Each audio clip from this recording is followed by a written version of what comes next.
Hiya and welcome to the Red Men TV. It is the Uncensored match build-up as Liverpool have to play another game of football, lads. I can't be bothered. We go to Frankfurt, who, madly enough, have faced the same two teams that we've faced in the Champions League, Chris, so far. I'm delighted to be joined by Chris and Sam. Sorry, that was a thing as well. And yet, they've played both the same teams that we have. I'm none the wiser what to expect from this game because they battered Galatasaray, which we lost. And then they absolutely got battered by Atletico Madrid, which we won. So I've got no idea what to expect. Yeah, goals is probably the answer, I think, to that one. I mean, we've played 2 games in the Champions League, conceded 3 and scored 3. They've played 2 games in the Champions League, conceded 6 and scored 6. So I think it's fair to say this game is probably going to have a lot of goals involved. Yeah, it is. And, you know, to move on to that point, the 7th in the Bundesliga, 11 points off Bayern. No one really is bothered about that. What I'm bothered about is they've scored 19 goals and conceded 18 in just those 7 games, Sam. I mean, if it sounds like Liverpool, it sounds like Liverpool a little bit. Yeah, well, I've been having a look at some old analytics articles about the manager, and it seems like it's very similar to what we're like at the moment. They seem to play 2 in front of their defence, but they don't do a lot in terms of preventing goals. But they're very good on the break, apparently, and the striker, Wonderful. That's a worry. Burkhardt, scored 6 already this season or something. That's a concern too. It does sound like it's going to be end-to-end, however, Sod's Law would dictate it'll be 0-0. Oh, yeah. Oh, well, probably. Would any of us take that right now? Someone on the podcast yesterday was saying, It was Steve was saying he would take a draw. He said he'd never normally take a draw, but he was saying he would to stop us losing. My point to that is, but if you draw now and then lose at the weekend, it makes no I think sense. Slot's been quite clear that he's not got an interest in draws, and I'd agree with that because if you look this season, we've lost 3 games. So we've lost 3 games, but in the league, but it only takes 1 game to make up those 3 points that you would have had from draws. So it's much more kind of economical to go for that last minute winner than it is to, even if it is to arrest a sort of slump. You know what? Maybe you should have been sat next to me at Stamford Bridge when Esteval scored the winner because I was furious at this logic that you've just mentioned there because I was quite happy with 1 point away from Stamford Bridge there. But obviously you mentioning you might as well go for it for the 3 because if you draw 3, it's, you know, the same. I just think we've lost titles on draws We in have. 100%. years. I remember sitting here when Klopp was in charge, ruin the fact that we United and Everton that season where we lose it by a point and they were there for the taking. But managers find it very hard to change their spots. Like, you know, so you've got to take the rough with the smooth. For that one tiny little fault of Jurgen Klopp's, he won us a European Cup or a Premier League and made us the best side in the world at a point.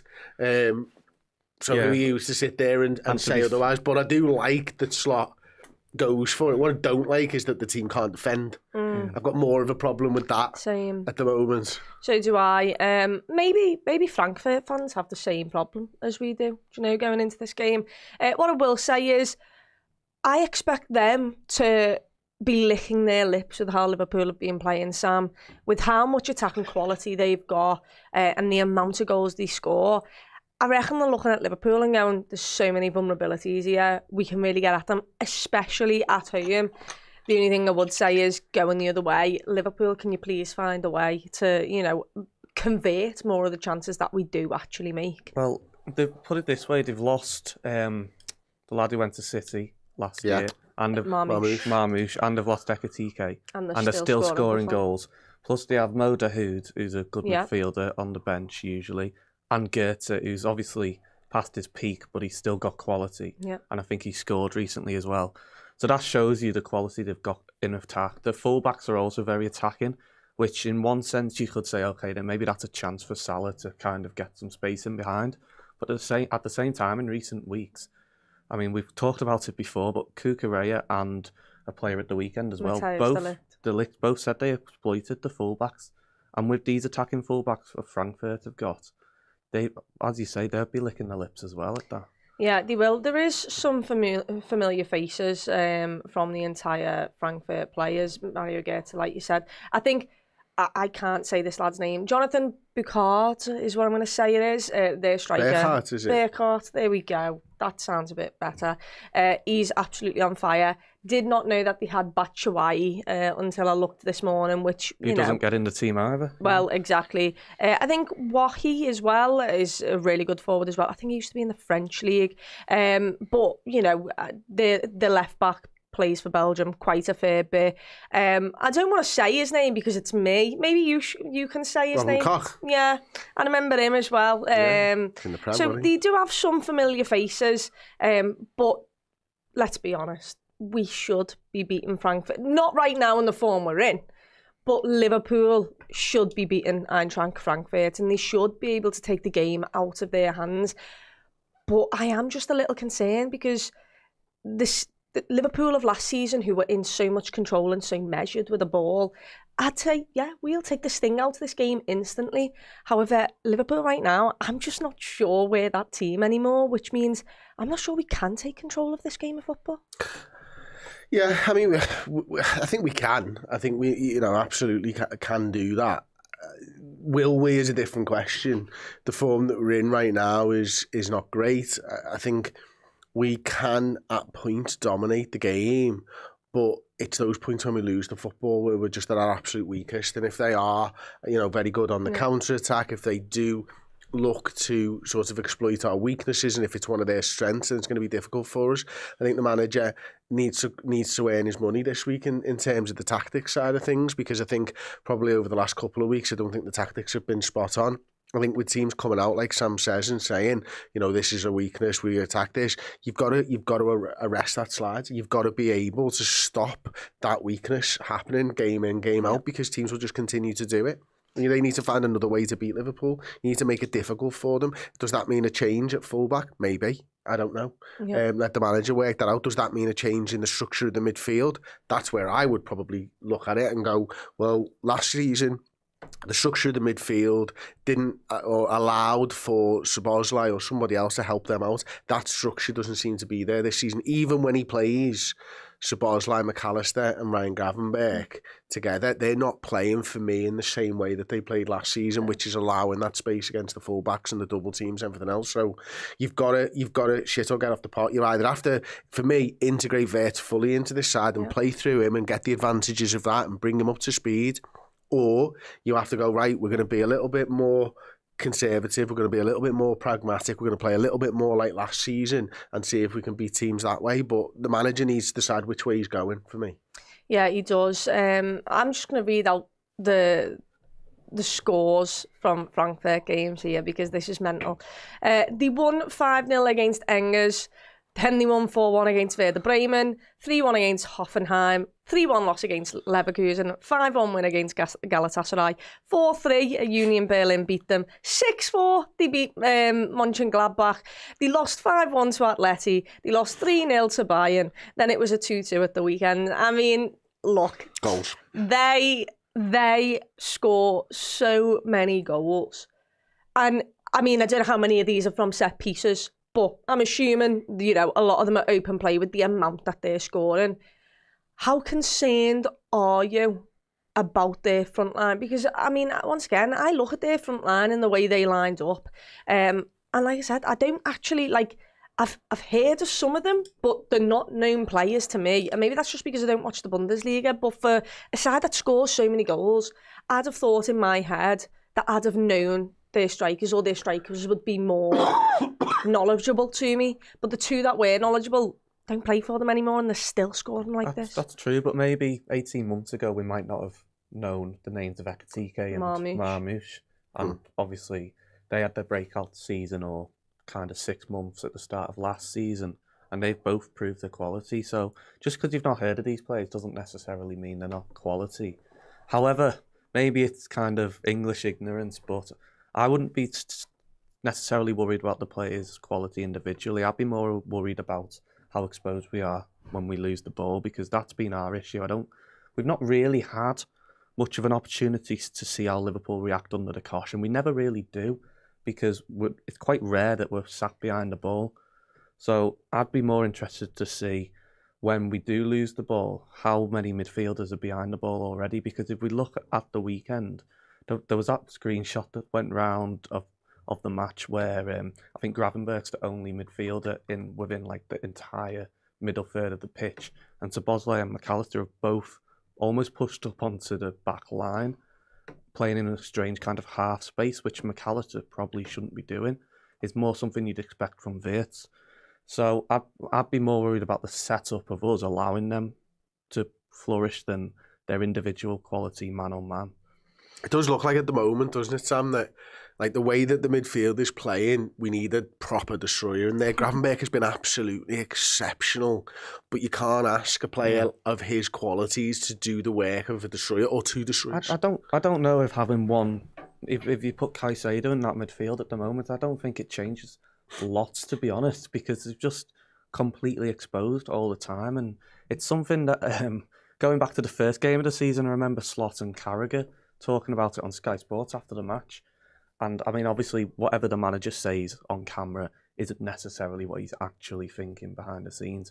But Carragher was right to kind of voice his concerns about how open we are when we lose the ball.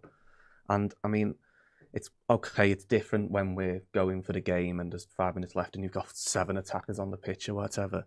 But for a first half, to have that much space in midfield just seems bizarre to me.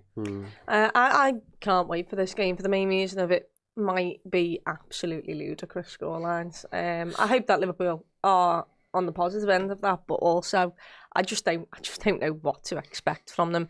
I'll give you a couple of stats before we then move on to the Liverpool half. The clubs have played each other in one tie previously in the 1972-73 UEFA Cup first round. Liverpool won 2-0 at home through goals from Kevin Keegan and Emlyn Hughes and drew 0-0 away and then went on to lift the trophy.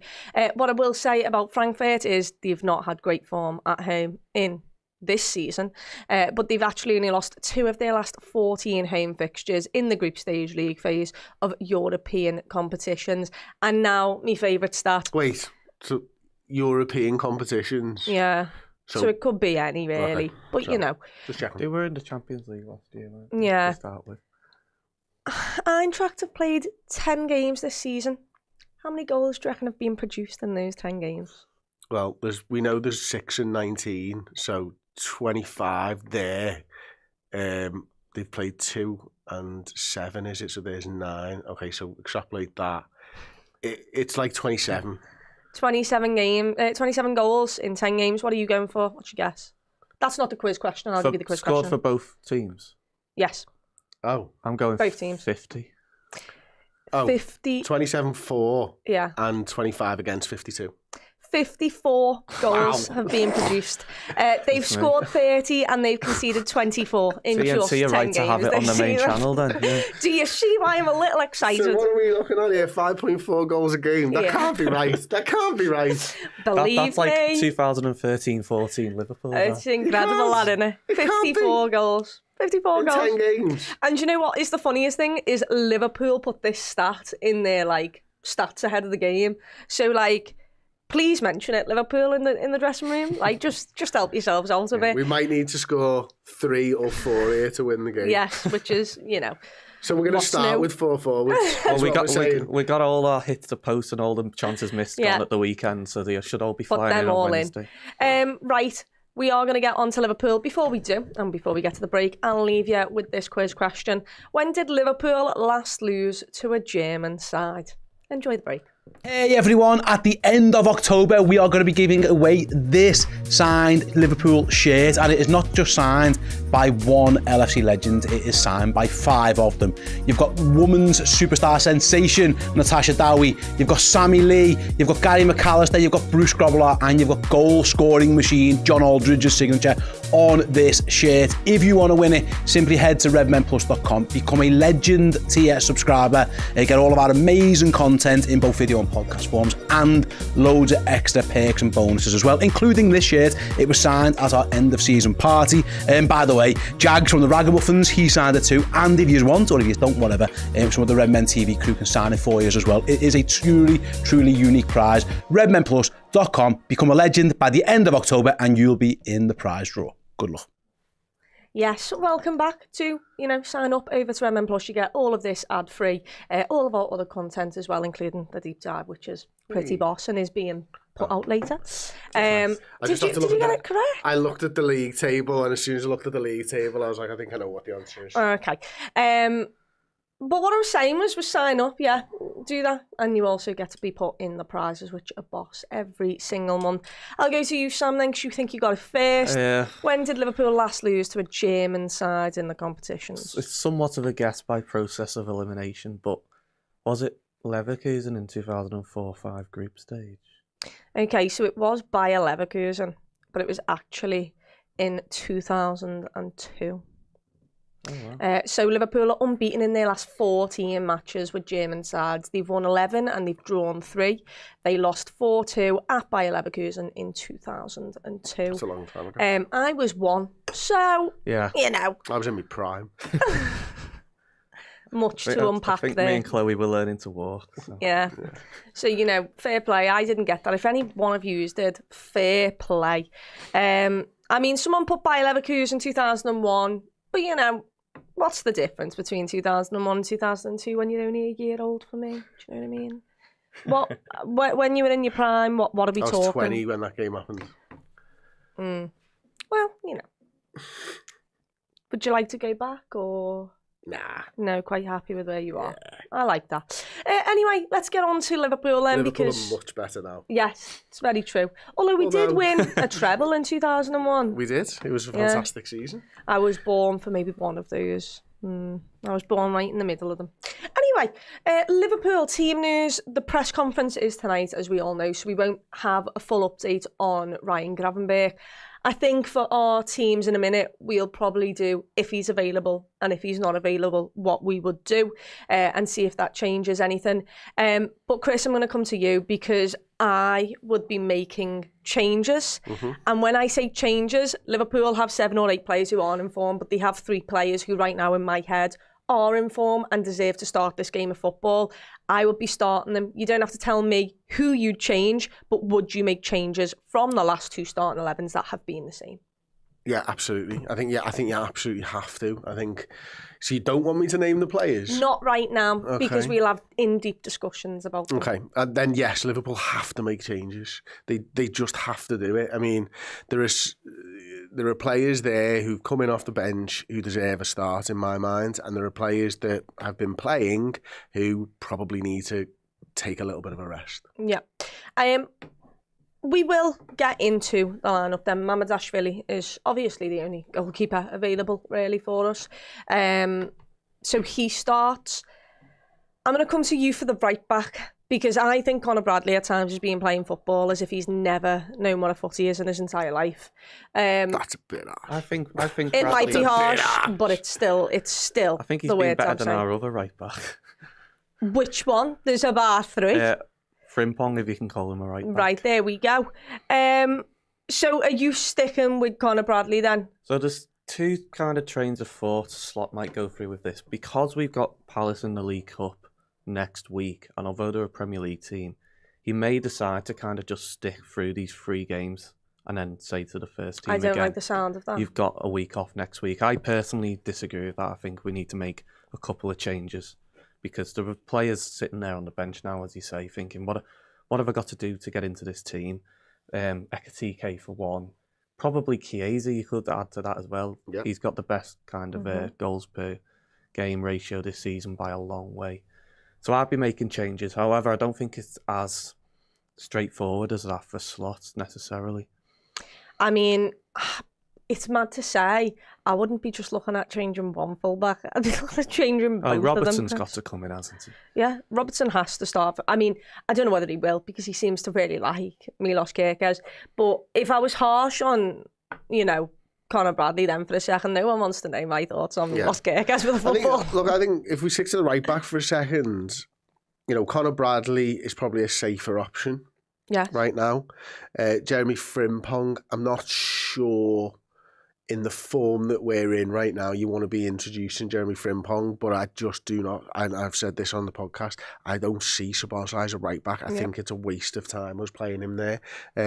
He's not a right back. He's not good defensively. He had a good couple of games at the beginning. The last 2 times he's ended up at right back, he's been getting ripped for me. What you do get is his passing from there, which I understand.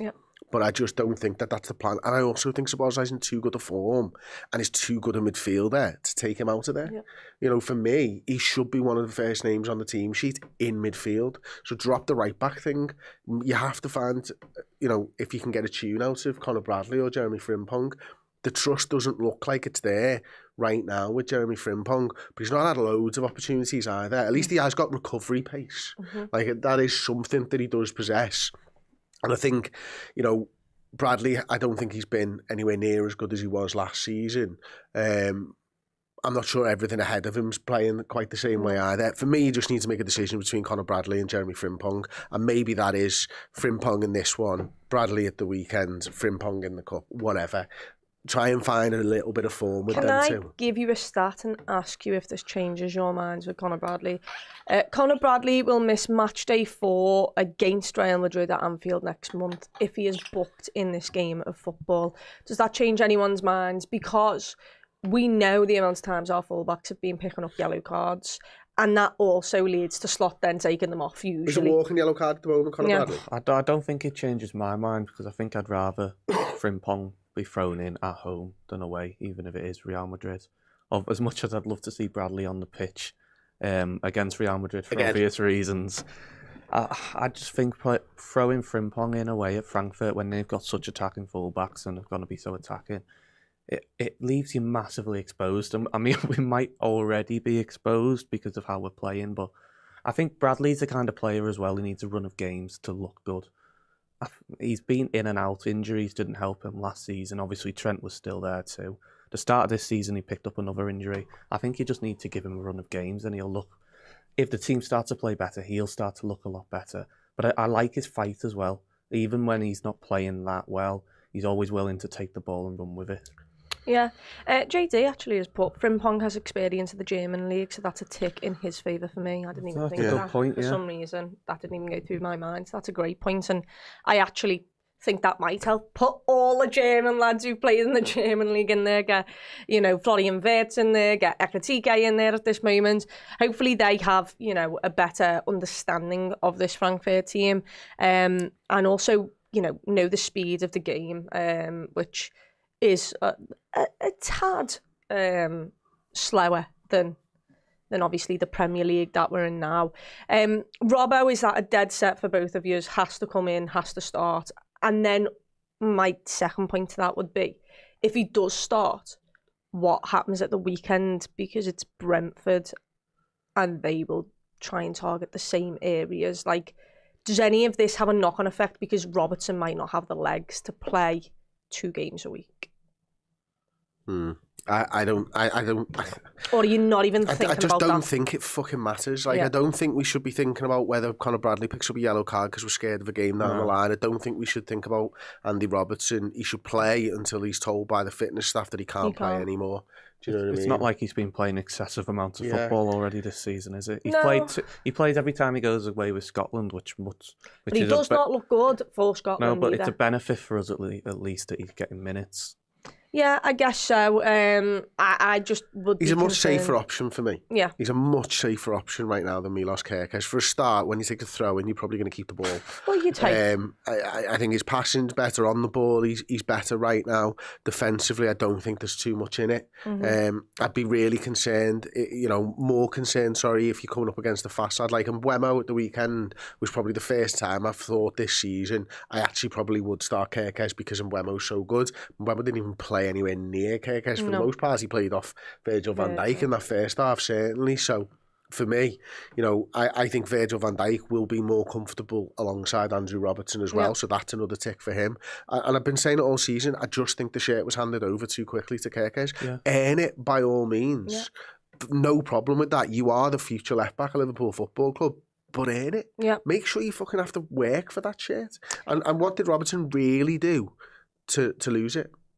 I think that one of the issues with Kerkez is that Robertson maybe had it first, but has adapted to over time, is Kerkez was probably used to running into space at Bournemouth because they were playing on the break a lot, whereas Robertson has had, 2018, so 7 years of learning to play against low blocks, and that might not actually be what we come up against, but that explains a lot as to why Robertson's passing is better, because especially given that he's played a year under Arne Slot, where Slot likes the fullbacks to kind of be inverted and come inside and use a weaker foot more often. I just think Robertson's got more experience of doing that, whereas Kerkez is a counter-attacking, energetic young fullback who's great but still needs to learn his role.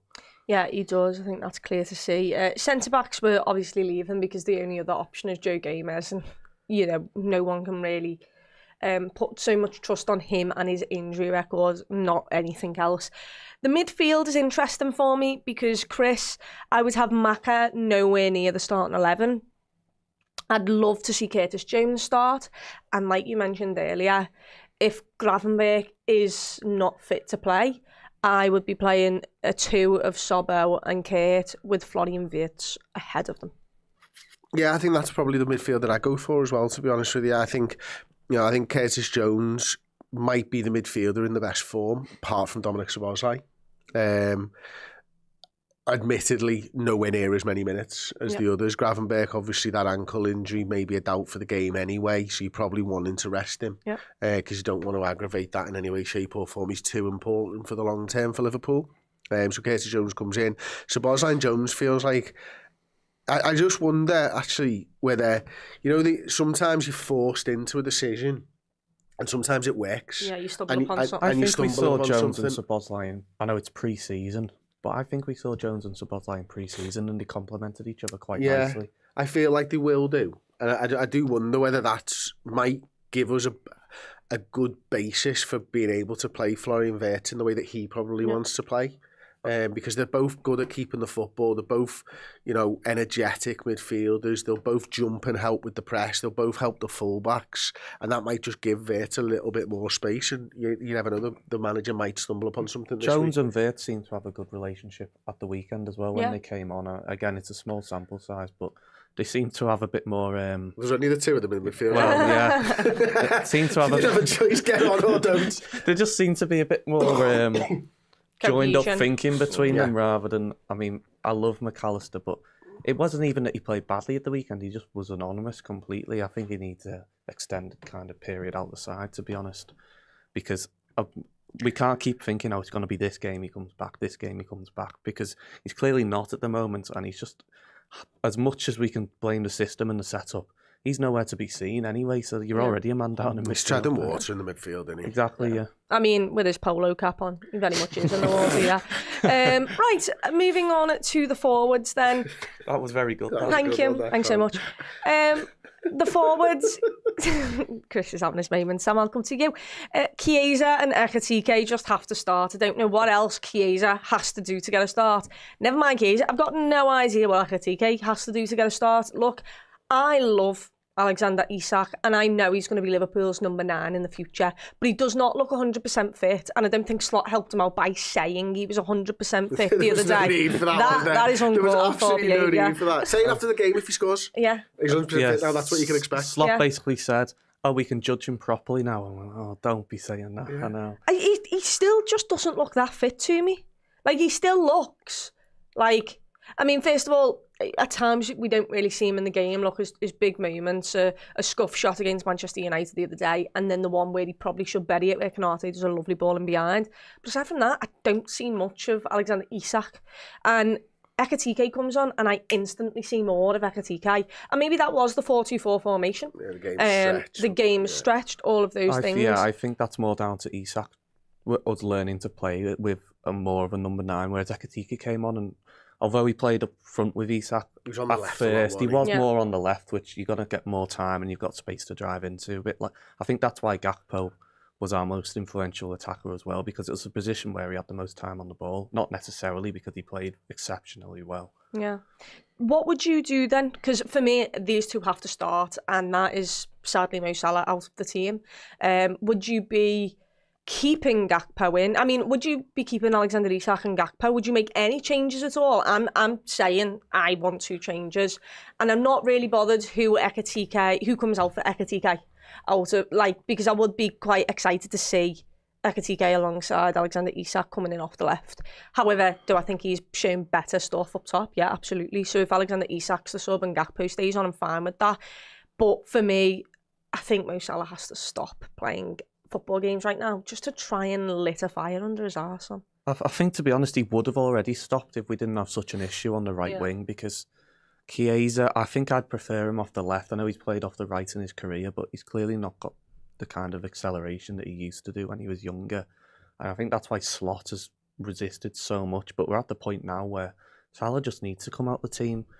Chiesa, I would be more annoyed if Ekitike didn't start, because Ekitike fully deserves to start. As much as Chiesa has been making an impact, Ekitike's been our best player this season, maybe except Ryan Gravenberch. And it sends a bad message if he doesn't play. But I think he will, definitely. I would be... Because of the way Frankfurt play, I think they leave a lot of space in behind and the defenders aren't particularly quick. So Isak could actually be a good shout in this game. However, fitness might dictate that he can't play. But in my ideal world, I'd like to see Ekitike on the left and Isak up front.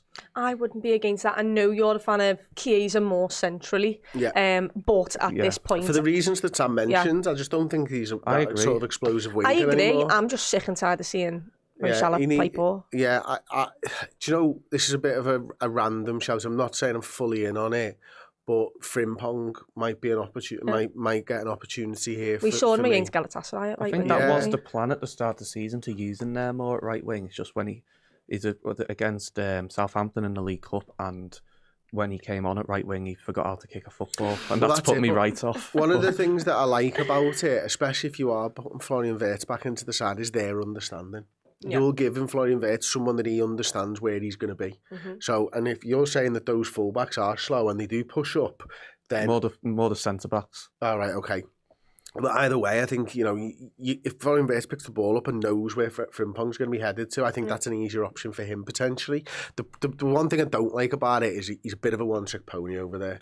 Like, he's just going to hit it round you and run at it, and that's fine if you've got space. It's slightly different if you're in the penalty area and you haven't got a lot of space and stuff. But by all accounts, the way that Frankfurt play, there might be a lot of space over there. So yeah, that would be an option for me. But persuaded me there. I want to see Chiesa, but also I also kind of want to see Ekitike up front again.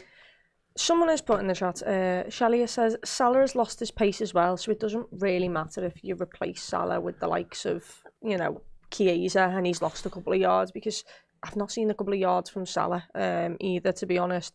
I get that. Everyone's saying, I want Chiesa to start. It's where you think he's going to start in this game of football. I would personally try him on the right wing.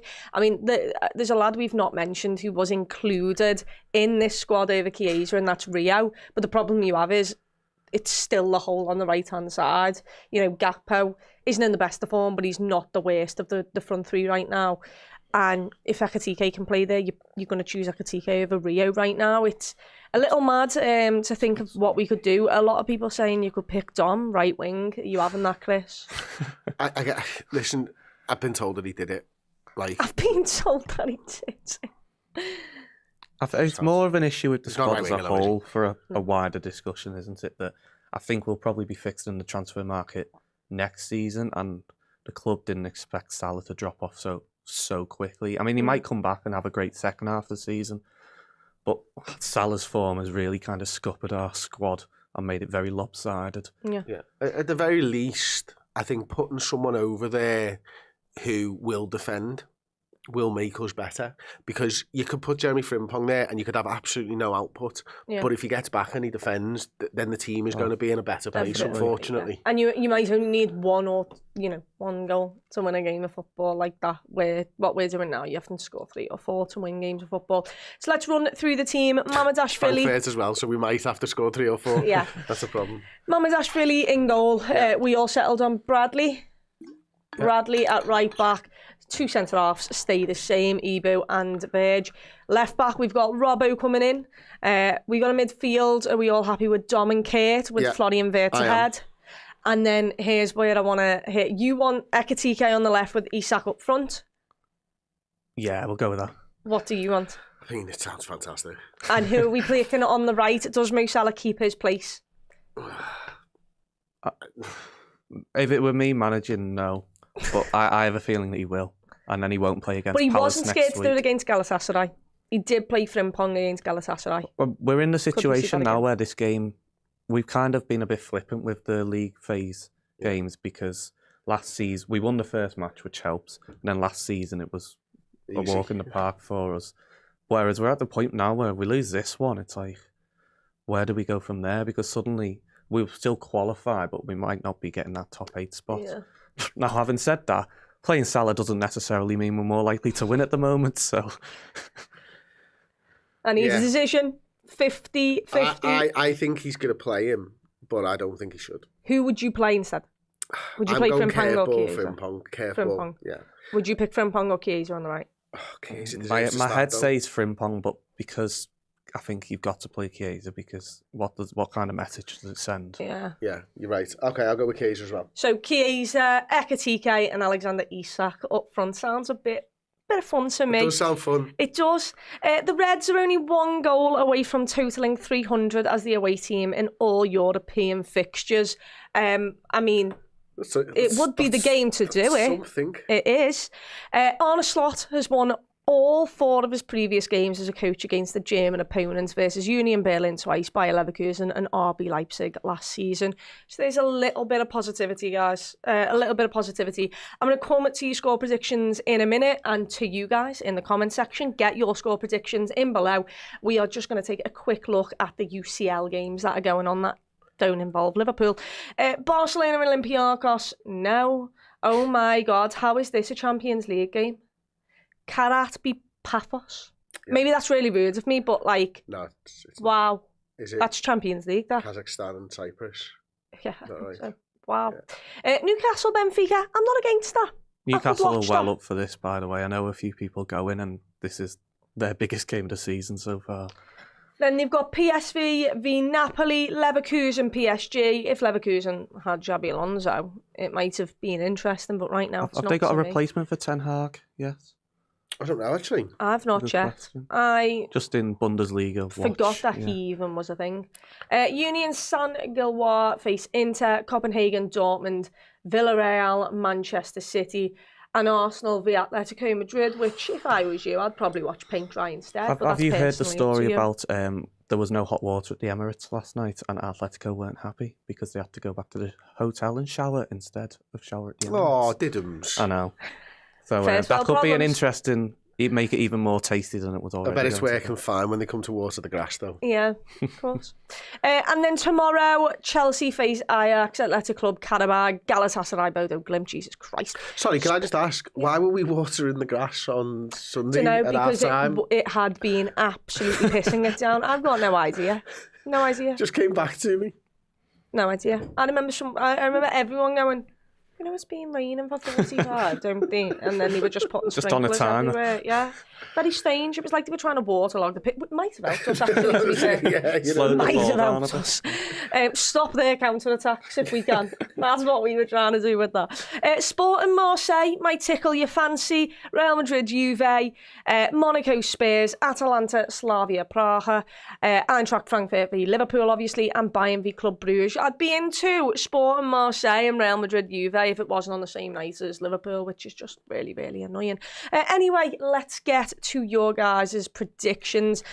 Sam, I'll go with you first. There's a couple of people in the chat. 2-1, and I'm hoping that's 2-1 to Liverpool and not 2-1 to the home team that's here. That's 21 goals, I think. Oh. In total. Fair. I'm going 4-all. You scored them? All of them. All of them. Keyes is going to get a brace. Ekitike 1, Isak 1. Ekitike, I think, scores. So right. I think Wirtz will have a good game as well. I think there'll be space for him to move in, like there was at the weekend. Okay, should we go Wirtz with his first goal? Yeah, back in Germany. And an assist. He only scores on his return to Germany for us. Yeah, and an assist. Wirtz to score a goal and assist. It's still in a 4-4 draw. In a 4-4 draw, why not? What are you going for? Oh my God. Okay, I'll go 5 for Liverpool. After all this, it's going to be 0-0, isn't it? Yeah. But, it is, don't worry. I'm going to go... I'd like to say 3-2, but I think it might be 3-3. Jesus. It's not getting any better, guys. But that would stop us. You know what that would do? That would stop us losing 5 in a row for the first time since 1953. I'm going to go 5... Since 53. 53. 5-3 because we lost 5 on the row in 53. And I'm going to go Frankfurt. I'm joking. I'll have to go Liverpool. 6-7. They have won a game 6-5, so there's always potential. Someone has said I'll be watching the next 2 games in Spain. They best not ruin my holiday. I wish you all the best because sadly I don't see that happening. Let's see, 4-2 to Liverpool, 2-2, 2-1 to Liverpool. 2-1 just seems a very low scoring game for us right now, guys. I won't lie to you. The last 3 games. Yeah, we don't want that kind of 2-1 again now. So do without Harry's gone with a 1-1. Draw is due 2-2. Frankfurt now, Ekatike, I'll be surprised if he starts. But he didn't have the same amount of output that he's having this season that he did at Frankfurt. They might know him, but he's still quality. A good point, Liverpool can't keep a clean sheet, 2-2. Wonderful. Thanks so much, guys. We can feel the optimism. Great. Absolutely wonderful. I'm going to go with a 5-3 Liverpool win. 5-3. Just to try and lift the spirits of the team. But yeah, thank you so much for watching. We will have a deep dive out later. Have you organised that deep dive yet? Yeah. 1:15 we're doing deep dive on redmanpush.com. A snippet of what it is? It's about Manchester United, so sorry about that. Oh. Actually, I wouldn't pay for that, actually. I'm joking. I actually really do find them quite interesting, but it's a form of therapy. Whilst also causing my blood to boil. Yeah, it's a fun kind this episode is going to be exactly like that. Wonderful. Yeah. Wonderful. A cathartic way to hate life. Well, I wasn't going to say that. Oh. I hate football. Okay, well, there you go. It'll be good. It'll be good because Josh is amazing. Yeah, he is. This has been one of them weeks where, you sometimes see people who don't care about football in an emotional way and you get jealous sometimes. Yeah. Sorry. Yeah. Someone's put, Virtus scored 2 goals, love that. Liverpool will win 8-2. Sensational. I'll finish on that. Thank you so much for joining. We do have the watch along here tomorrow. It's you, Steve and Paul. I think so, yeah. Wonderful. What a great lineup. So big hitters, huh? Yeah. So if, you can't be bothered listening to, the commentators shit all over Liverpool, you might as well watch these. These will do it for you. Thanks so much for joining us. See you on the next one. Up the Reds.